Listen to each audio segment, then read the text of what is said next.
திருத்தணி சுப்பிரமணிய சுவாமி. முத்தமிழால் வைதாரையும் வாழ வைப்பான் முருகன். முருகனின் திருவுருவங்கள் கந்த சுவாமி, தேவசேனாதிபதி, சுப்பிரமணியர், சரவணபவர், கார்த்திகேயர், குமாரசுவாமி, சண்முகர் போன்ற 16 திருவுருவங்கள் உள்ளது. திருத்தணி சுப்பிரமணிய சுவாமி கோயில் மூலவரின் நெஞ்சில் சிறிய பள்ளம் இருக்கின்றது. சூரனை வதம் செய்யும் போது அவனோடு மோதியதால் இப்பள்ளம் ஏற்பட்டது. முருகப்பெருமான் போர் புரிந்து அசுரர்களை அழித்த இடம் 3 ஆகும். 1. சூரபத்மனை வதம் செய்தது திருச்செந்தூர். 2. தாரகாசுரனை வதம் செய்தது திருப்பரங்குன்றம். 3.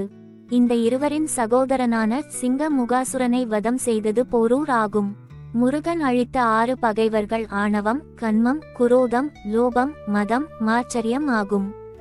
செவ்வாய் தோஷம் உள்ளவர்கள் அதிகாலையில் குளித்து முடித்து தூய்மையுடன் ஸ்ரீசுப்பிரமணிய அஷ்டகம் ஓத வேண்டும். இதனால் தோஷம் விலகி நன்மை உண்டாகும். முத்தமிழ் முருகனை வணங்குவோம், முருகன் அருள் பெறுவோம். இந்த வீடியோ பிடித்திருந்தால் லைக் செய்யவும், கமெண்டில் ஓம் கருணை கடலே கந்தா